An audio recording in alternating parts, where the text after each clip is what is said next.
Islam, Al-Quran dan sunnah Nabi mengajarkan hormati orang tuamu, jaga orang tuamu. Justru kalau orang tua sudah tua, lanjut usia, itu kesempatan kita untuk mendapatkan tiket masuk surga. Sudah barang siapa nanti di hari kiamat dia datang menghadap kepada Allah Subhanahu wa ta'ala dengan aneka ragam amal soleh, amal baik. Dia datang dengan amal sholatnya, dengan amal zakatnya, dengan amal puasanya, luar biasa. Aneka ragam pahala dia bawa menghadap Allah, saudara. Tapi apa selanjutnya kata Nabi? Orang judi, saudara, itu juga dia merusak dirinya. Banyak orang dulu bertanya-tanya, apa betul judi itu merusak? Lihat sekarang, gara-gara judi orang bunuh-bunuhan, gara-gara judi orang bunuh diri, gara-gara judi. Coba lihat sekarang di mana-mana, saudara. Jadi kalau orang menenggak minuman keras, orang berjudi, orang berzina, orang melakukan maksiat, dia sudah menzolimi dirinya sendiri.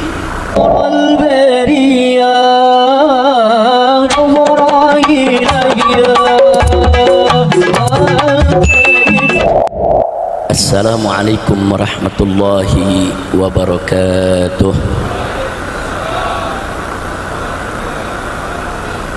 Bismillah, walhamdulillah, wala hawla wala quwwata illa billah. Ashhadu an la ilaha illallah wahdahu la syarika lah, wa ashhadu anna sayyidana Muhammadan abduhu wa rasuluh la nabiyya ba'dah. Allahumma salli wa sallim wa barik ala sayyidina wa habibina wa syafi'ina wa maulana nabiyyina Muhammadin wa ala alihi at-tahirin at-tayyibin wa ashabihi al-ghurril mayamin wa man tabi'ahum bi ihsanin ila yaumiddin. Amma ba'd. Siyadatul habaib asy-syurafa wa sa'adatul ulama'il fudala wa jami'il hadirin wal hadirat al-ahibba'il a'izza rahimakumullah. Fi hadhihi al-munasabati as-sa'idah usikum jami'an wa nafsi bi taqwallah wa bi ta'ati Rasulillah sallallahu alaihi wasallam. فنسأل الله سبحانه وتعالى أن يهدينا إلى صراطه المستقيم ويجعلنا من المتقين ويدخلنا جنته جنة النعيم بحق سيد المرسلين والحمد لله رب العالمين. فبمثل هذا الاجتماع وبمثل هذه الأيام من شهر شوال المبارك لا أنسى أن أهنئكم جميعا بعيد سعيد وعيد مبارك جعل الله وإياكم من العائدين والفائزين والمقبولين وكل عام وأنتم بخير تقبل الله منا ومنكم صالح الأعمال آمين يا رب العالمين.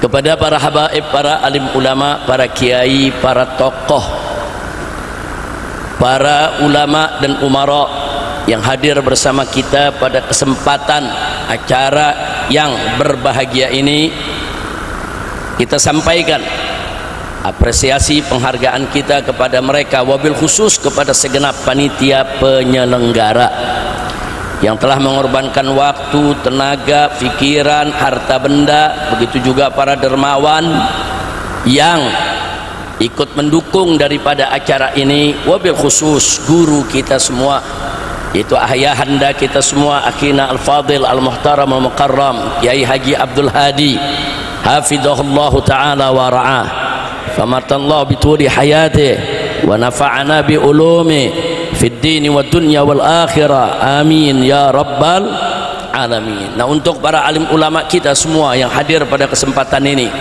di sini ada Kiai Haji Ahmad Sabri Lubis, yaitu pimpinan Persada. Di sini ada Kiai Haji Abdul Qadir Aka, saudara, dan di sini juga hadir Ketua MUI kita. Bahkan tadi kita sudah dengar sambutan dari Bapak Wali Kota Bekasi. Saudara, kita doakan semuanya, semoga semuanya panjang umur, dalam taat dan ibadah, dalam sehat wal afiat. Begitu juga kita yang hadir di sini, amin ya rabbal alamin. Ahibba'il kiram, sebagaimana sama kita maklumi, kumpulnya kita di tempat ini dalam rangka acara halal bihalal. Acara halal bihalal satu tradisi yang dilakukan oleh umat Islam di Indonesia ini sejak lama, dan ini merupakan tradisi yang baik selama dilaksanakan dengan cara-cara yang baik. Jadi kalau dalam acara semacam ini, di dalamnya dibacakan Al-Quranul Karim, dibacakan sholawat buat Nabi, umat diajak berzikir, kemudian diberikan juga nasihat-nasihat keagamaan untuk umat, kemudian ada nilai silaturahim di dalamnya, saudara, saling bermaaf-maafan, maka tradisi semacam ini menjadi tradisi yang baik dan insya Allah penuh keberkahan. Nah, jadi kita jangan kaku kalau melihat suatu tradisi. Jangan dikit-dikit disebutnya bid'ah, dolalah, musyrik, masuk neraka. Nah, kalau begitu cara kita nanti dakwah nggak berkembang ya ikhwah.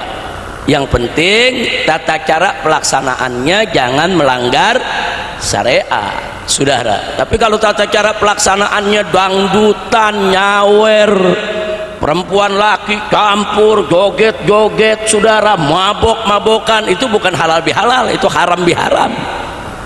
Na'udzubillah min dzalik. Jadi acara halal bihalal semacam ini silakan kita jaga, silakan kita lestarikan. Bahkan kalau diisi dengan aneka ragam dakwah, ini bisa berubah menjadi syiar ya ikhwah. Syiar li'ila kalimatillahi subhanahu wa ta'ala. Amin ya rabbal alamin. Nah, baiklah ya ikhwan, apa sih yang diinginkan dari halal bihalal? Dari halal bihalal semacam ini biasanya para ulama, para kiai, para tokoh dijadikan sebagai satu media kesempatan untuk saling bermaaf-maafan. Saudara, kan udah kemarin bermaaf-maafan pada tanggal 1 Syawal, kita berlebaran ke sana kemari. Iya, tapi seberapa banyak sih kita bisa datangi rumah saudara-saudara kita? Saudara, kadang-kadang hanya beberapa rumah yang kita datang, kadang-kadang mungkin hanya cuma 100-200 orang yang kita temui, tapi lewat acara semacam ini bisa ribuan orang kita kumpul bersama saling memaafkan ya ikhwah. Jadi ini satu kesempatan yang luar biasa di mana kita membuka hati kita untuk memaafkan kesalahan saudara-saudara kita, dan saudara-saudara kita semoga juga membuka pintu maaf untuk kita semua insya Allah. Nah, kalau muncul pertanyaan apa sih pentingnya bermaaf-maafan, saudara, kesalahan itu ada dua. Ada kesalahan terhadap Allah subhanahu wa ta'ala, ada kesalahan terhadap manusia. Kalau pertanyaannya mana lebih berat, kesalahan terhadap Allah atau kesalahan terhadap sesama manusia? Maka jawabnya ya ikhwan, tergantung saudara dari sisi mana kita melihat. Kalau kita melihat dari sisi saudara maha besarnya Allah, maha tingginya Allah, maha sucinya Allah, maha kuasanya Allah, saudara, tentu tidak pantas bagi manusia yang manapun untuk maksiat kepada Allah subhanahu wa ta'ala. Kenapa? Karena memang kehidupan kita ini pemberian dari Allah. Rezeki yang kita nikmati sehari-hari juga merupakan anugerah dari Allah. Gak pantas kita maksiat kepada Allah. Dan Allah kedudukannya begitu tinggi, begitu suci, begitu mulia. Saudara, betapa hinanya kalau kita berbuat kesalahan terhadap Allah. Jadi kalau dilihat dari sisi soal ketinggian, kesucian, keagungan, tentu kesalahan kepada Allah jauh lebih berat dibandingkan kesalahan terhadap sesama manusia. Namun kalau kita lihat dari sisi yang lain, dari sisi maha pengasihnya Allah, maha penyayangnya Allah, maha lembutnya Allah, maha dermawannya Allah, maha maafnya Allah.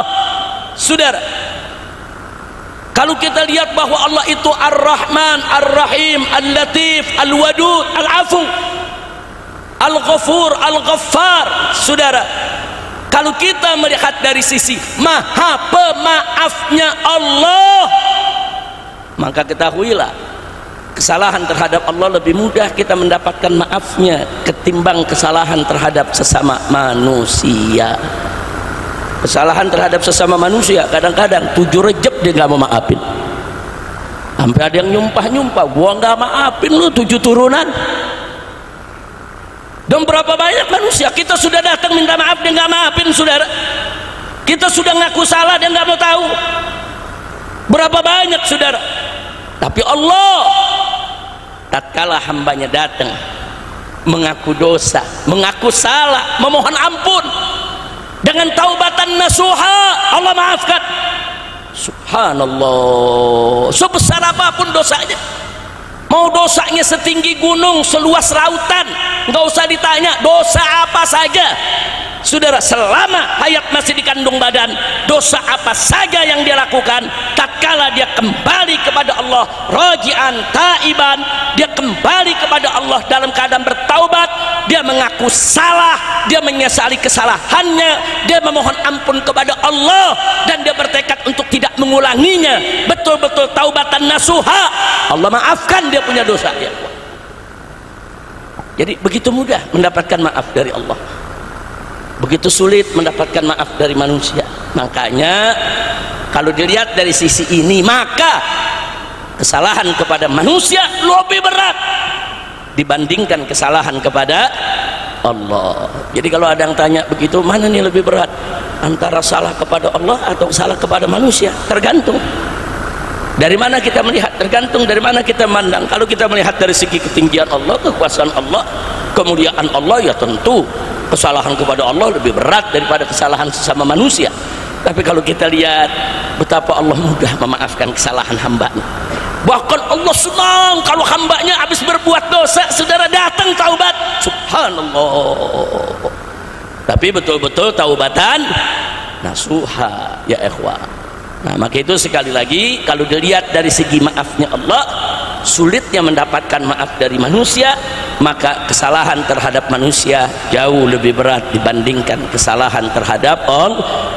Makanya jangan kita berbuat salah baik terhadap Allah maupun terhadap manusia. Hati-hati Pak Bu ya, kesalahan kepada manusia nggak main-main. Kita hidup di dunia ini sementara, dunia ini darul amal, ini negeri kita beramal. Akhirat itu darul jaza, akhirat itu negeri di mana kita akan menerima balasan, baik balasan kebaikan maupun balasan keburukan. Jangan kita pikir ya, kalau kita berbuat dosa di dunia, berbuat salah sesama kita, kemudian nanti kita bisa bebas begitu saja. Enggak ya ikhwan.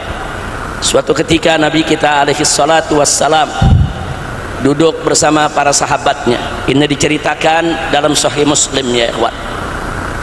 Begitu duduk dengan para sahabatnya, apa kata Nabi alaihi salatu wassalam? Atadruna mal muflis? Hei para sahabatku, tahukah kamu siapa itu muflis? Muflis itu secara bahasa artinya orang yang bangkrut ya ikhwan. Orang yang bangkrut itu artinya, saudara, dalam bahasa Arab disebut muflis. Jadi Nabi bertanya kepada para sahabat, atadruna mal muflis? Tahukah kamu apa itu muflis? Tahukah kamu siapa itu muflis, orang yang bangkrut itu? Qalu, para sahabat menjawab, al muflisu fina ma la dirham wala mata, ma la dirham lahu wala mata.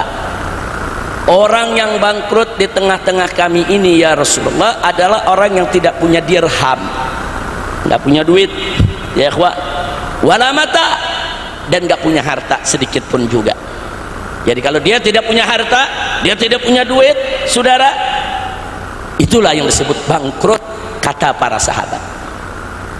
Kemudian disampaikan oleh Nabi alaihi salatu wassalam, apa kata Nabi?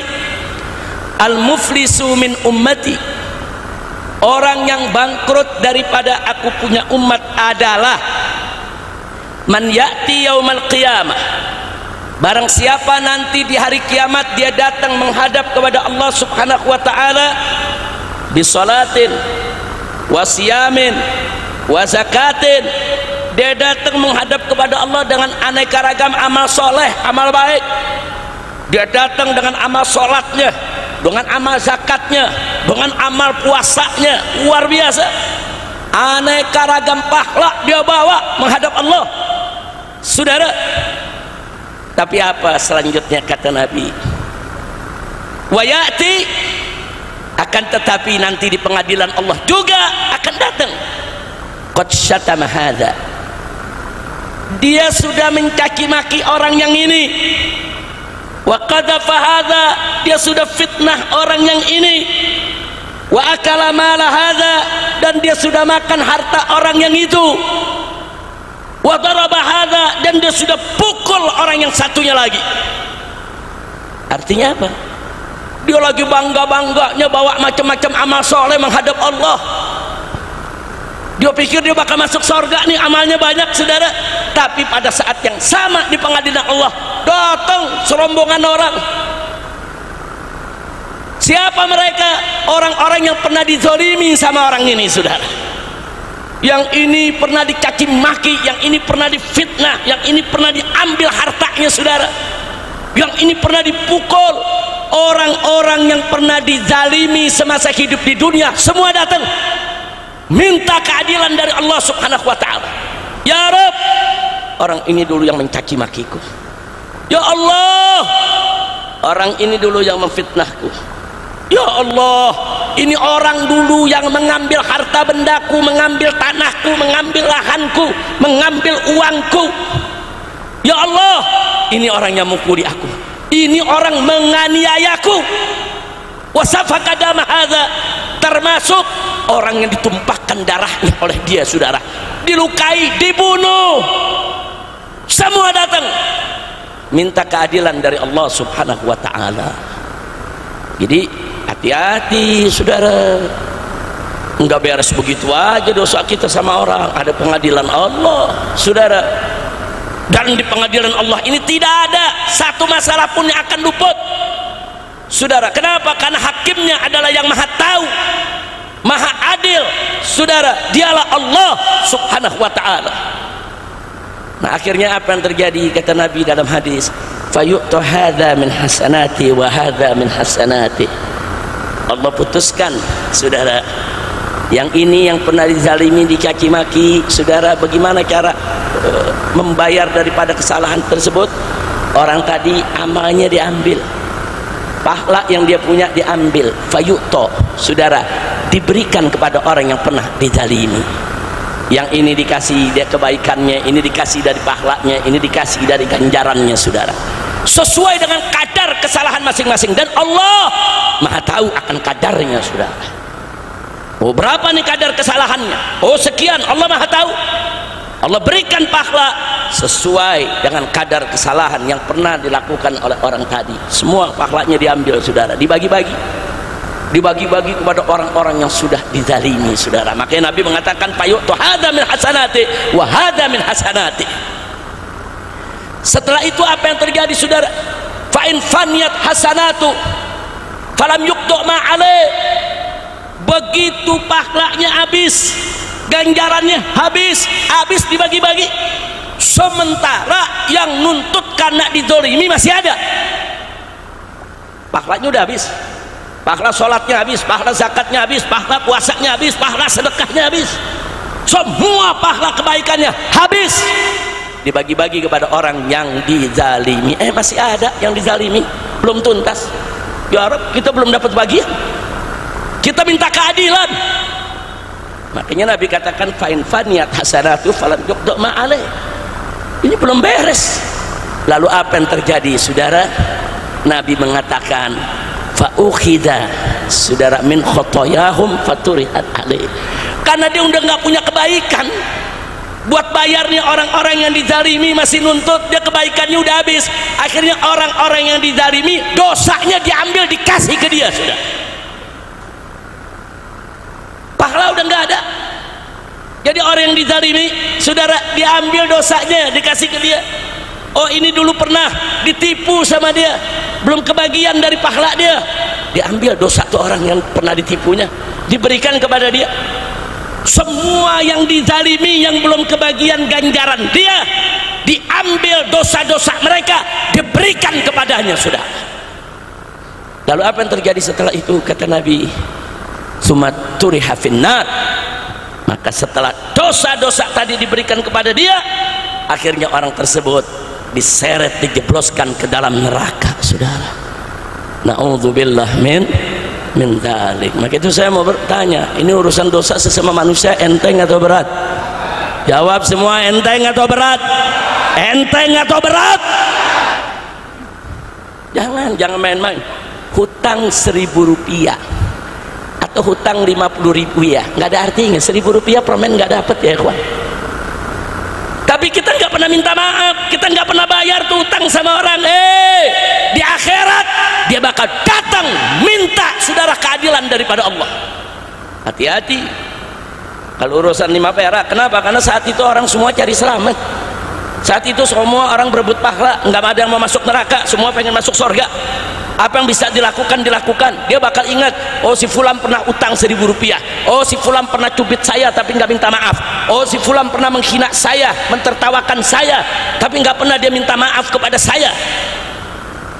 Dia bakal ingat itu semua dosa-dosa orang, dia minta sama Allah, ya Rabb berikan aku keadilan. Dia kumpulin tuh pahala-pahala orang punya. Saudara, kalau orang dituntut nggak punya pahala, ngurangin dosa dia diberikan kepada mereka. Masya Allah. Kalau sudah begitu saudara, apa yang terjadi? Inilah tadi yang Nabi katakan, atadruna mal muflis. Tahu kamu siapa orang yang bangkrut itu? Ini orang yang bangkrut ya kawan, yang banyak sholatnya, banyak puasanya, banyak zakatnya, habis ludes dikasih kepada orang-orang yang dizalimi. Saudara, enggak sampai di situ, dosa-dosa orang yang dizalimi diberikan kepada dia. Saya mau tanya, bangkrut tidak? Bangkrut tidak? Itu yang Allah sebut bangkrut ya Pak. Itu yang banyak pahalanya. Bagaimana yang nggak punya pahala saudara? Udah di dunia nggak pernah sholat, nggak pernah zakat, nggak pernah berbuat baik, kerjaannya tiap hari nyusahin orang, tiap hari menzalimi orang, tiap hari saudara nyakitin orang. Itu super bangkrut itu ya Pak. Udah nggak punya pahala apa-apa, bikin dosa sama orang. Dan sekarang ini kita lihat sedih, prihatin saudara, ini dekadensi moral di kita punya negeri semakin hari semakin parah. Etika ditinggal, akhlak ditinggal. Kita lihat sekarang saudara, hanya kesalahan kecil di jalan boklai, kesalahan kecil berantem saudara. Nggak ada angin, nggak ada hujan saudara, tahu-tahu ada anak-anak muda turun dari motor bawa aneka ragam senjata saudara, menyerang orang-orang yang nggak bersalah. Ada apa dengan negeri kita? Bapak bunuh anak, anak bunuh bapak saudara, suami bunuh istri, istri bunuh suami. Tiap hari kita mendengar kabar-kabar sedemikian rupa saudara. Ada apa? Kok kezaliman bisa merajalela begitu saudara? Saudara, Allah nyatakan dalam Al-Quranul Karim, innallaha la yadhlimun nasa syai'a walakinan nasa anfusahum yadhlimun. Saudara, jadi sesungguhnya Allah itu tidak menzalimi seorang manusia pun saudara, akan tetapi manusia itu yang menzalimi dirinya sendiri. Nah, jadi jangan ada nanti yang berpersepsi atau suudzon kepada Allah, kalau Allah jebloskan hambanya ke neraka, oh Allah ini kejam, Allah ini zalim. Enggak begitu saudara. Allah sayang kepada hambanya, Allah berikan jalan kepada hambanya, ada jalan baik, ada jalan buruk, dan Allah sudah kasih tahu dalam kitab sucinya, jalan baik itu menuju ke surga, jalan buruk itu menuju ke neraka saudara. Faman syaa falyu'min wa man syaa yakfur. Allah kasih jalan. Nah, kalau dia memilih jalan keburukan terus masuk ke neraka jahanam, jangan salahkan Allah. Bukan Allah menzalimi dia, dia yang menzalimi dirinya sendiri saudara. Nah, jadi ini yang terjadi, dan ini terjadi di semua lapisan, dari mulai lapisan pejabat yang paling tinggi sampai rakyat yang paling bawah, di mana-mana kezaliman saudara. Negeri kita udah seperti nggak ada hukum. Kita lihat di mana-mana saudara, apalagi sekarang preman udah lebih dari pejabat. Peres sana, peres sini, teror sana, teror sini, intimidasi sana, intimidasi sini. Wah, pejabatnya piara preman. Astagfirullahaladzim, ini negara mau dibawa kemana? Kalau pejabat piara preman, preman udah berani bakar mobil polisi saudara, merasa dirinya dekat dengan kekuasaan, merasa dirinya dekat dengan istana. Ada apa ini negeri saudara? Dari mulai pejabat sampai ke bawah rusak etikanya, moralnya, akhlaknya, kurang ajar. Masyarakat dibikin ketakutan, masyarakat dibikin tidak aman. Astagfirullahaladzim. Nah ini saudara, kalau preman dibiarkan ya begitu. Preman dipiara, kita lapor polisi, polisi nggak berani tangkap. Loh kenapa? Ada backingnya, backingnya lebih tinggi daripada jabatan polisinya saudara. Kalau ini terus dibiarkan, maka siap-siap negara kita akan hancur saudara. Nah, mungkin 5-10 tahun ke depan udah nggak ada lagi Indonesia. Mungkin kita udah pecah jadi negara-negara kecil. Sumatera negara sendiri, Kalimantan negara sendiri, Papua negara sendiri, Pulau Jawa negara sendiri, bahkan mungkin Pulau Jawa terpecah menjadi beberapa negara saudara. Nah kalau kita nggak mau itu terjadi, ya kita mesti lakukan perubahan. Amar ma'ruf nahi munkar mesti ditegakkan. Katakan yang hak itu hak, yang batil itu batil. Nggak main-main menyampaikan kalimatul haq amama sultanil jahir, itu afdolul jihad. Sebagus-bagusnya jihad, sehebat-hebatnya jihad, sampaikan kalimat yang hak di hadapan pemimpin yang zalim, siapapun pemimpinnya saudara. Amar ma'ruf nahi munkar mesti terus digalakkan. Nah kalau amar ma'ruf nahi munkar tidak digalakkan, ya begini jadinya. Kemunkaran di mana-mana, kemaksiatan di mana-mana. Bagaimana orang bisa aman? Naik mobil di lampu merah lagi tenang, saudara, tahu-tahu kaca depannya dihantam dengan golok, dihantam saudara dengan celurit. Nggak ada angin, nggak ada hujan, nggak ada kesalahan, saudara. Bisa merajalela begitu. Geng motor saudara, yang merusak, yang menyerang orang saudara, begal-begal saudara. Inna lillahi wa inna ilaihi raji'un. Nah, jadi saya hanya ingin menyampaikan itu semua kezaliman nggak boleh kita lakukan. Dalam satu hadis qudsi saudara, Allah berfirman sebagaimana diriwayatkan oleh Nabi kita Muhammad sallallahu alaihi wasallam, di mana Allah menyatakan, ya ibadi inni haramtu zulma ala nafsi faja'altuhu muharraman bainakum fala tadzalamu. Ya ibadi, kata Allah, hei hamba-hambaku, inni haramtu zulma ala nafsi, sesungguhnya aku mengharamkan kezaliman atas diriku. Artinya Allah sendiri mengharamkan kezaliman itu atas dirinya saudara, haram. Makanya Allah nggak pernah melakukan kezaliman. Tadi sudah kita bacakan ayatnya saudara, innallaha la yadzlimun nasa syai'a. Allah nggak pernah menzalimi seorang manusia pun saudara dalam hal apapun. Nah selanjutnya Allah nyatakan waja'atuhu muharraman bainakum, dan aku jadikan kezaliman itu sebagai sesuatu yang diharamkan di antara kamu. Selanjutnya Allah mengatakan fala tadzalamu, jangan sekali-kali kamu saling menzalimi.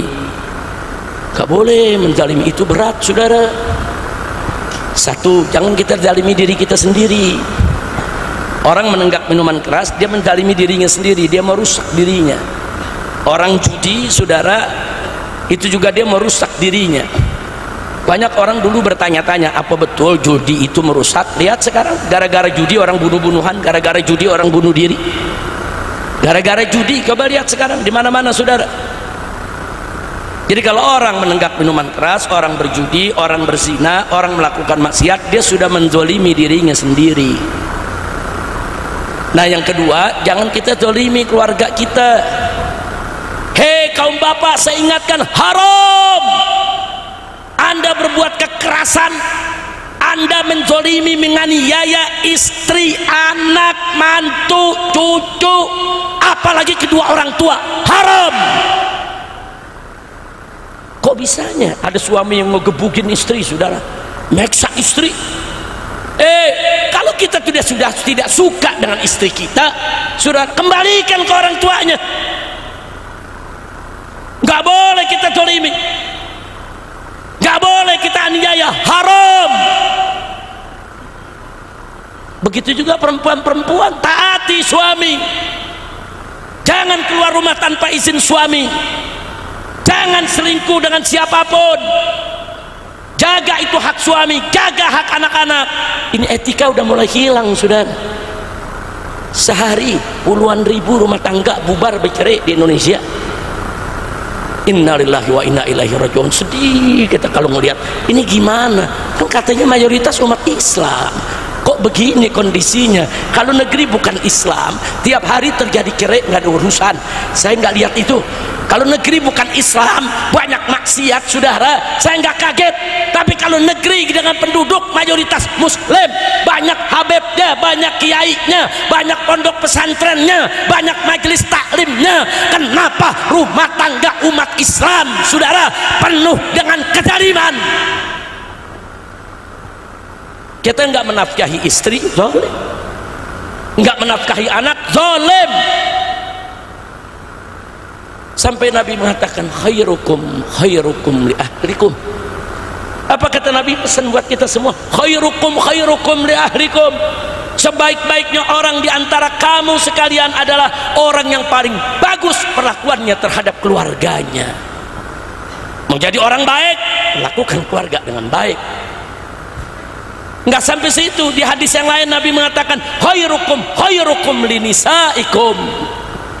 Orang yang terbaik di antara kalian adalah orang yang paling bagus perlakuannya terhadap istri-istrinya. Masya Allah, Islam ini ajaran yang indah. Islam ini ajaran yang penuh keharmonisan. Islam ini ajaran yang humanis. Tapi kalau tiba-tiba rumah tangganya pada rusak, masyarakatnya pada rusak, saudara, nanti orang kafir menyalahkan ajaran Islamnya. Pantas banyak orang kafir enggan mau meluk Islam manakala melihat perilaku umat Islam seperti itu, saudara. Nah, karena itu saya mau ajak semua, yuk, jangan kita zalimi diri kita, jangan kita zalimi keluarga kita, jangan zalimi tetangga kita, saudara. Tetangga kita kanan kiri, saudara, jaga hak mereka. Hari ini mereka diam, mereka nggak berani protes. Hari ini mereka diam, mereka terus diganggu oleh kita. Tapi besok di pengadilan Allah, semua tetangga kita akan menuntut. Kalau kita menzalimi mereka, mengganggu tidur mereka, mengganggu istirahat mereka, mengganggu keamanan rumah mereka, haram.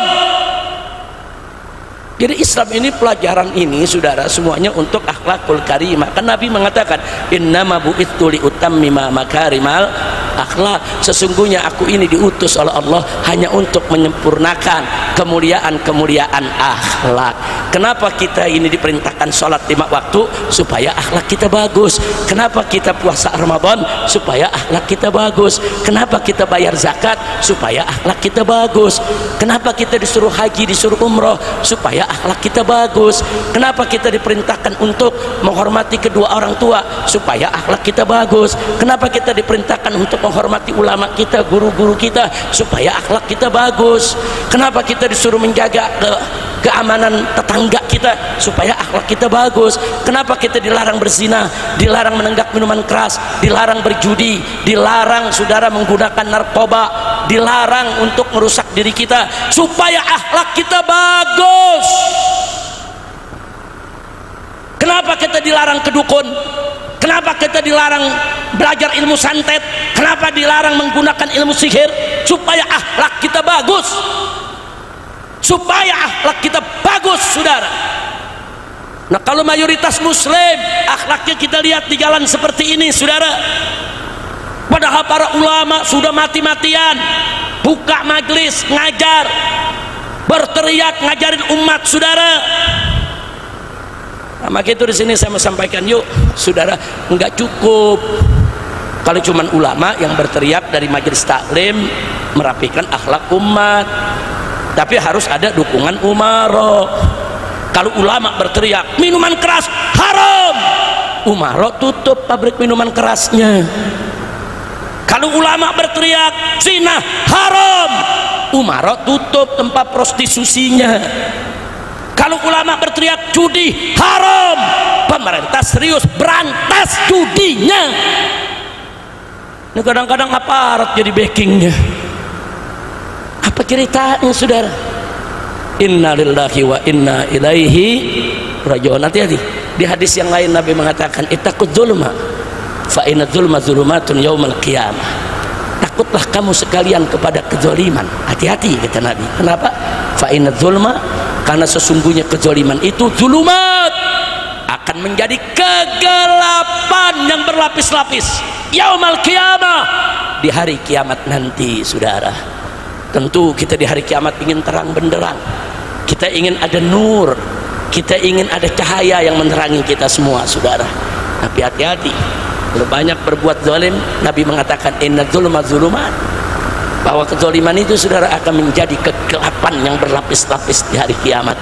Na'udzubillah min dzalik. Maka itu, yuk, mumpung hayat masih dikandung badan, satu, taubatlah kembali kepada Allah. Tubu ilallahi taubatan nasuha, taubat kembali kepada Allah, saudara, dengan sebenar-benarnya taubat. Yang kedua, minta maaf sesama manusia. Yang pertama, minta maaf kepada ibu bapak kita, saudara. Kalau kita selama ini bicara kasar, saudara, berperilaku kasar, nggak boleh, saudara. Menatap orang tua saja itu bisa durhaka, saudara. Menatap orang tua dengan tajam, membuat orang tua takut, membuat orang tua khawatir, haram. Bagaimana berucap kata yang kasar, bagaimana memukul orang tua, bagaimana membuang orang tua, saudara. Di Jepang ada tradisi di beberapa suku, kalau orang tua sudah lanjut 60 ke atas lebih, orang tua itu digendong oleh anaknya, ditaruh di tengah hutan, ditinggalkan. Sampai hari ini tradisi itu di beberapa suku di Jepang masih berlangsung, dan bagi mereka itu bukan kejahatan, tapi bagi mereka itu adalah solusi dari problem kehidupan. Di barat, saudara, di Amerika, di Australia, di Eropa, saudara, kalau orang tua sudah tua 60 tahun lebih, saudara, maka rame-rame dilempar ke pondok, ke panti asuhan, saudara. Kalau sudah dilempar ke panti asuhan, ditengok enggak, dilihat enggak, saudara. Itu ajaran tradisi yang ada di dunia ini, saudara. Tapi beda dengan Islam, saudara. Islam, Al-Quran dan Sunnah Nabi mengajarkan hormati orang tuamu, jaga orang tuamu. Justru kalau orang tua sudah tua, lanjut usia, itu kesempatan kita untuk mendapatkan tiket masuk surga, sudah. Justru saat orang tua udah tua, itu ujian kita, sampai Allah mengingatkan kita semua, saudara. Fala taqul lahuma uff, jangan sekali-kali kau katakan kepada mereka uff, ih. Kalau ngomong begitu aja nggak boleh, apalagi ngebentak. Kalau ngomong begitu aja nggak boleh, saudara, apalagi mencaci maki. Kalau bicara uff saja nggak boleh, saudara, apalagi menganiaya, apalagi menelantarkan orang tua. Indah ajaran Islam.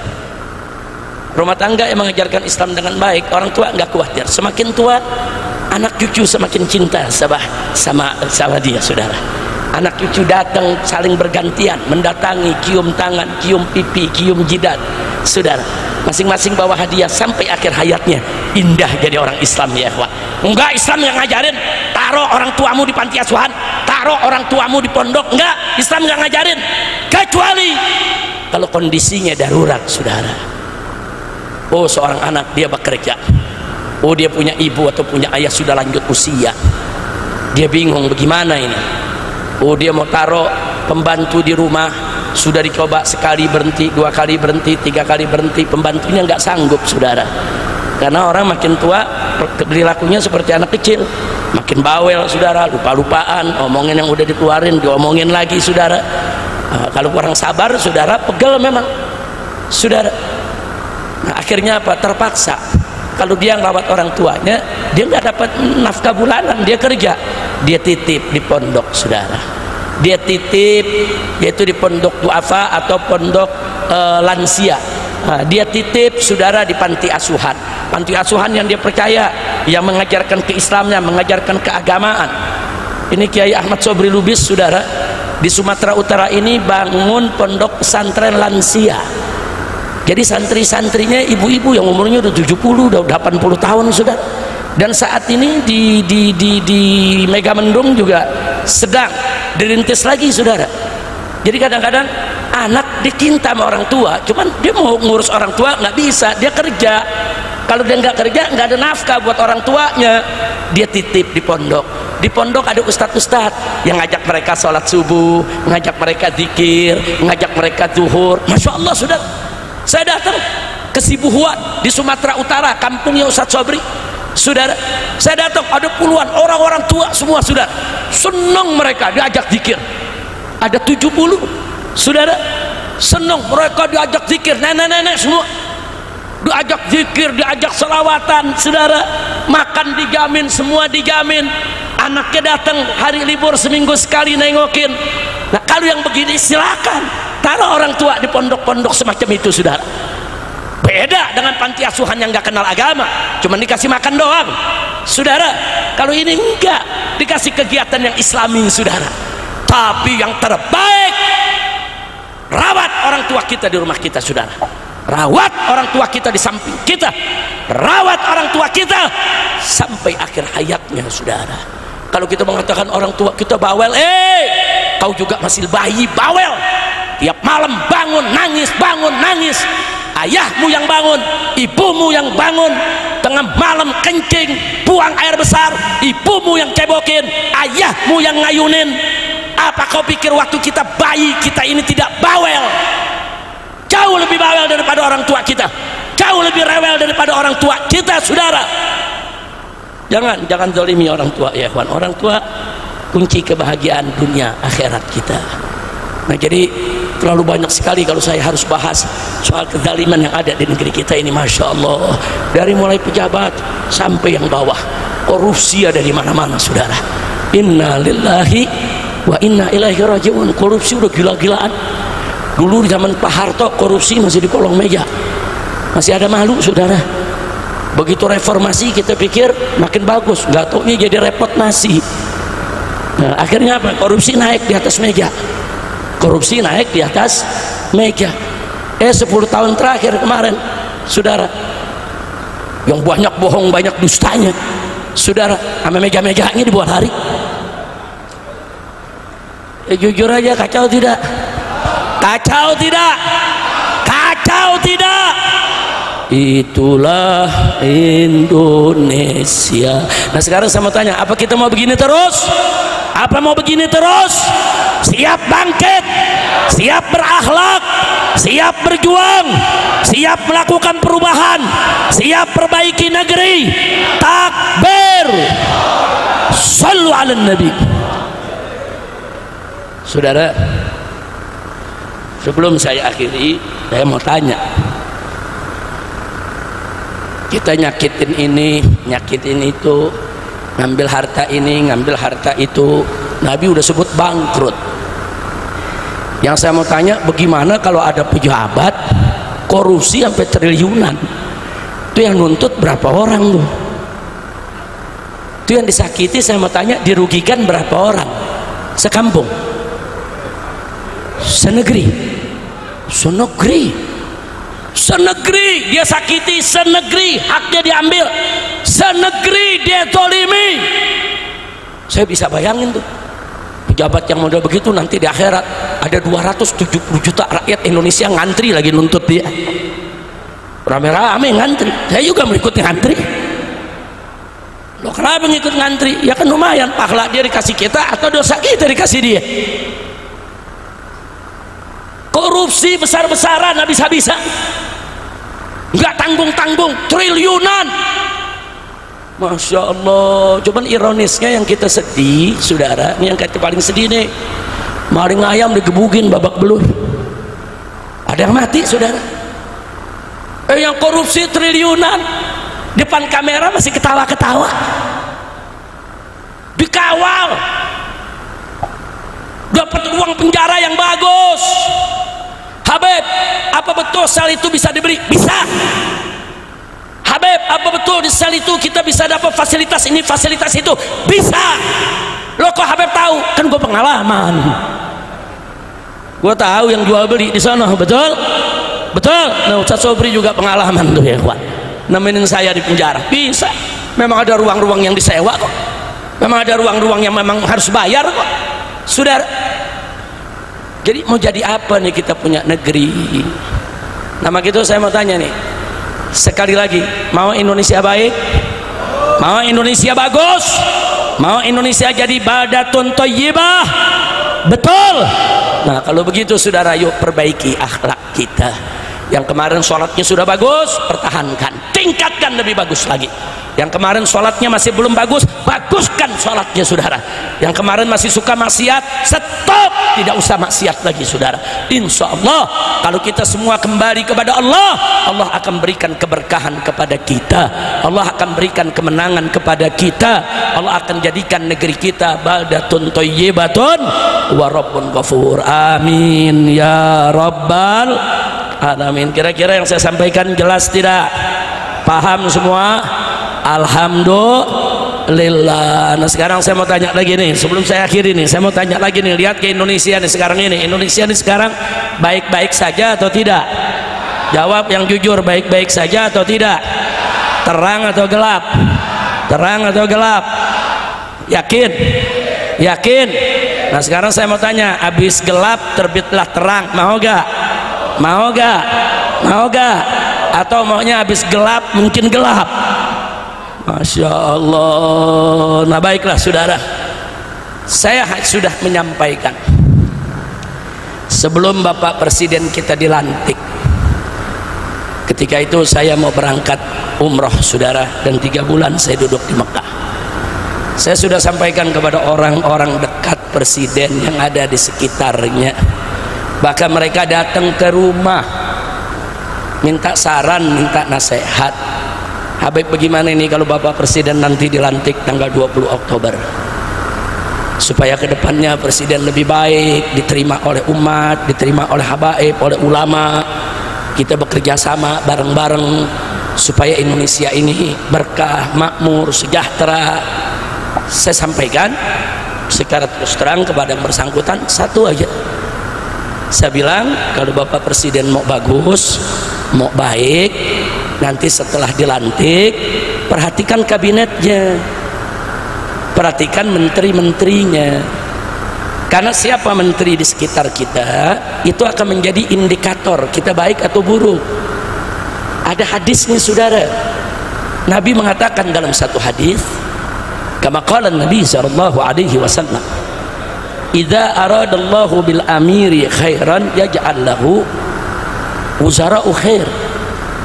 Dan sebaliknya, wa idza aradallahu bil amiri syarran yaj'al lahu wuzara' syarr. Nabi mengatakan jika Allah menginginkan kebaikan untuk seorang pemimpin, maka Allah akan jadikan buat dia, Allah kirim ke dia menteri-menteri yang baik.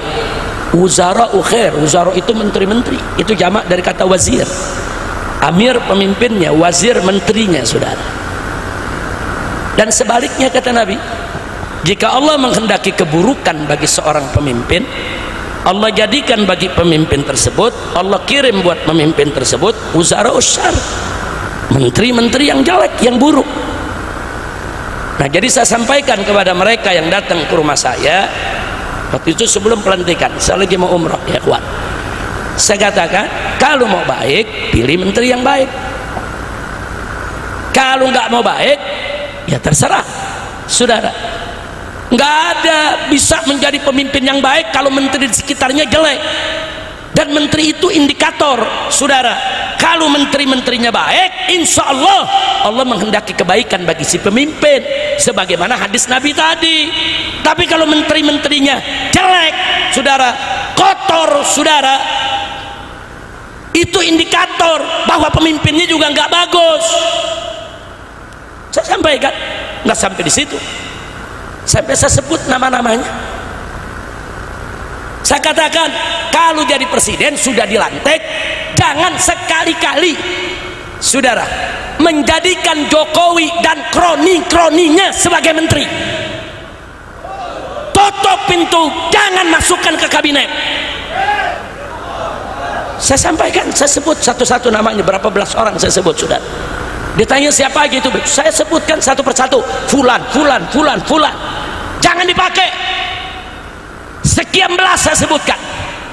Habis itu saya berangkat ke Mekah. Habis itu saya dengar kabar pelantikan 20 Oktober. Habis itu saya dengar pembentukan kabinet. Yang saya sebut masuk semua. Gimana ceritanya? Kacau tidak? Kacau tidak? Minta nasihat, kita nasihatin. Minta masukan, kita kasih masukan. Dia salah catat kali itu. Dia catat, dia bilang ini pesanan Habib kali ini. Gua pesan jangan dipakai, malah dipakai. Innalillahi wa inna ilaihi rajiun. Makanya nih yang begini-begini mestinya ke Kiai Abdul Hadi nih berobat pikun. Dia diobatin ke Kiai Abdul Hadi, amin. Udah dah, nggak usah diterusin dah, udah kacau. Udah ntar ane ceramah bagus-bagus gitu ribut, ane keluar dah unak-unak semua. Udah cukup segitu kira-kira yang saya sampaikan, jelas tidak? Nah, kemarin juga datang lagi, Beb ini bagaimana? Nah, kan gue udah bilangin yang begitu lu jangan pakai, kenapa jadi dulu pakai? Nah, jadi bagaimana sekarang? Ya reshuffle, masih ada jalan kebaikan di depan, betul? Betul? Pecat semua menteri-menteri yang bermasalah, betul? Menteri yang terlibat korupsi, menteri yang terlibat KM50, menteri yang terlibat tabrak undang-undang, menteri yang terlibat perjudian, menteri yang terlibat penyelewengan bansos. Wah, udah geregetan aja dah. Ini kalau lagi begini gue lupa sama penyakit gue. Pinggang yang sakit jadi baik ya Hadi. Udah cukup dah. Kira-kira jelas gak? Paham? Nah saya mau tanya, berarti perbaikan ke depan masih ada jalan gak? Ada. Makanya saya masih doain biar Bapak Presiden kita diberikan taufik dan hidayah, diberikan perlindungan oleh Allah, dibuka mata hatinya, dibuka telinga dan matanya semuanya, saudara, agar dia bisa mengetahui mana pejuang, mana pecundang, mana yang amanat, mana yang pengkhianat, saudara. Nah supaya beliau diberikan oleh Allah keberanian, singkirkan semua pecundang, singkirkan semua pengkhianat, singkirkan semua, singkirkan. Nggak usah khawatir, jangan takut. Oh ada isu nanti kalau presiden reshuffle sekian belas menteri dipecat karena dianggap begini begitu, nanti presiden dikudeta. Rakyat ada bersama presiden, betul? Betul. Kalau presiden melawan koruptor, kalau presiden melawan bandar judi, kalau presiden melawan oligarki busuk, melawan penjahat-penjahat negara, seluruh umat Islam di negeri ini akan berada bukan hanya di belakang presiden, bahkan siap ada depan presiden. Kita siap hancurkan siapapun yang ingin menghancurkan negara kita, betul? Takbir. Siap berjuang, siap lawan koruptor, takbir. Hidup NKRI, hidup Islam, hidup rakyat. Itu nasehatin, sekarang kita sampaikan, mudah-mudahan ke depan berubah, amin, amin. Walaupun kadang-kadang pesimis. Lo pesimisnya apa? Saya di mana-mana teriak adili Jokowi, rakyat mahasiswa di mana-mana teriak adili Jokowi. Ada yang teriak di istana hidup Jokowi.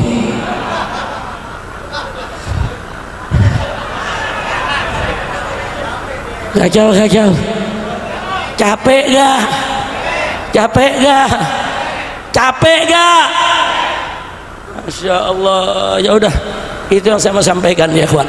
Nah sekarang saudara, saya mau tanya sekali lagi, kalau presiden berjuang untuk kebaikan, bela agama, bangsa dan rakyat, siap bela presiden? Siap bantu presiden? Siap jaga presiden? Takbir. Tapi kalau presidennya masih begini-begini aja, ya saya mau gelar tikar nonton. Bukan, sekarang kan di mana-mana kezalimannya Allah lagi buka, betul? Betul. Orang zolim lagi main buka-bukaan celana, lagi main lapor-laporan. Alhamdulillah. Ada yang nanya, Habib gimana nih Habib? Ini keadaan udah gawat nih. Ini di sini udah pada saling menyerang. Kenapa jadi gawat? Buaya sama buaya berantem, kenapa lu yang ribut? Tonton aja, betul. betul. Serigala lagi mencakar-cakaran, tonton. Masya Allah. Kalau perlu adu, kalau perlu kadang protes, Habib kok begitu Beb, adu domba kan haram Beb.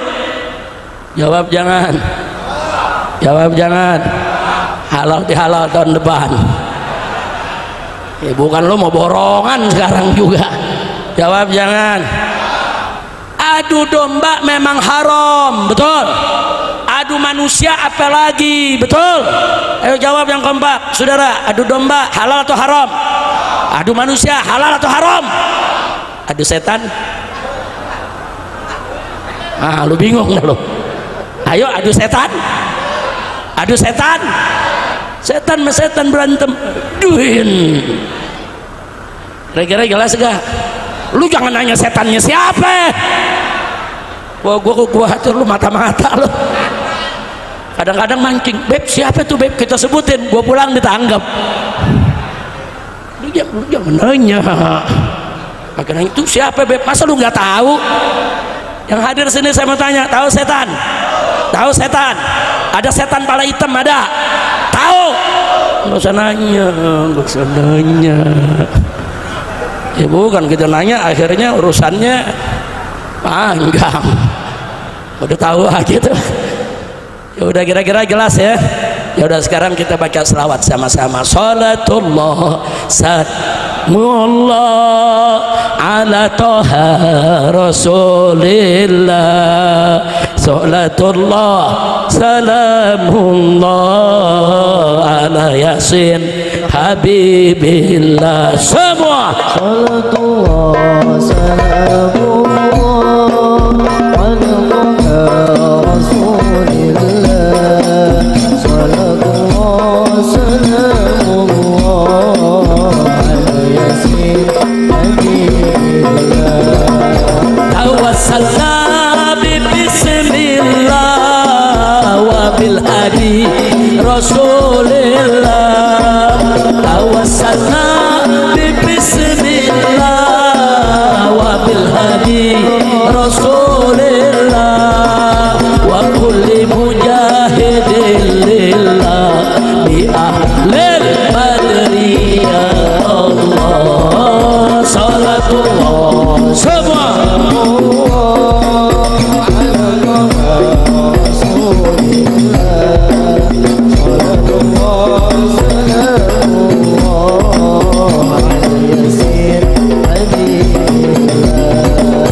ilahi salimil ummah minal afati wal niqmah. Ilahi salimil ummah minal afati wal niqmah. Wa min hamil wa min ummah bi ahlil badri ya Allah. Salatullah salamullah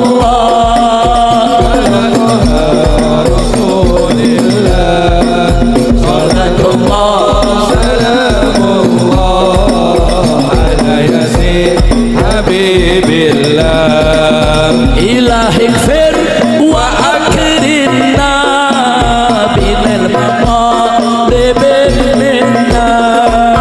Ilahi gfir wa akrimna binal maqalibin minna wa dafi masatina bi ahlil badri ya Allah.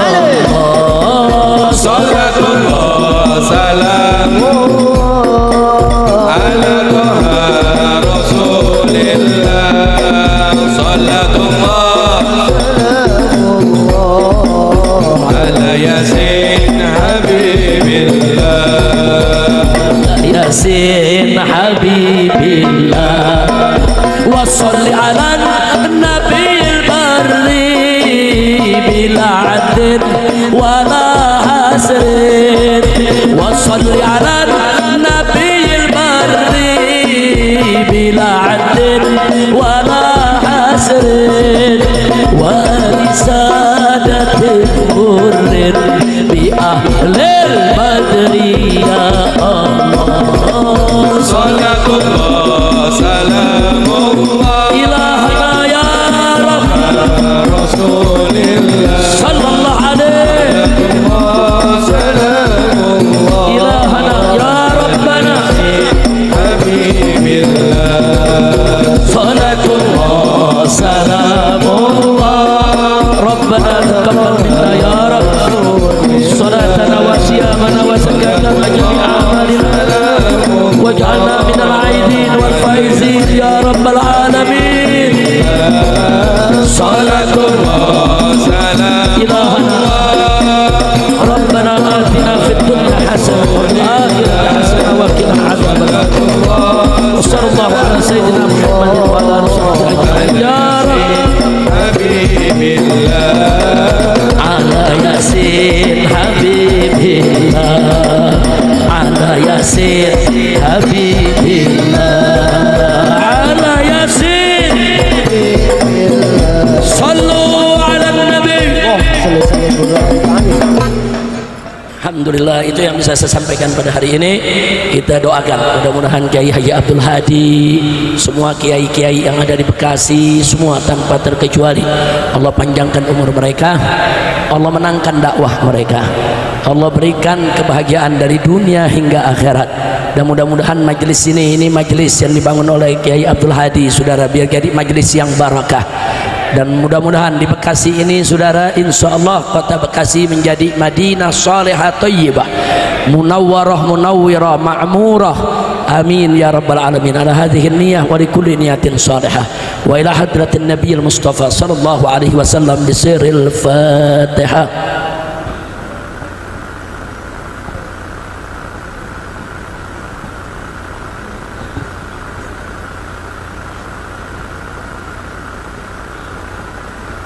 Taqabbalallahu minna wa minkum fataqabbal ya karim. Sekian, terima kasih. Mohon maaf atas segala kekurangan dan kehilafannya.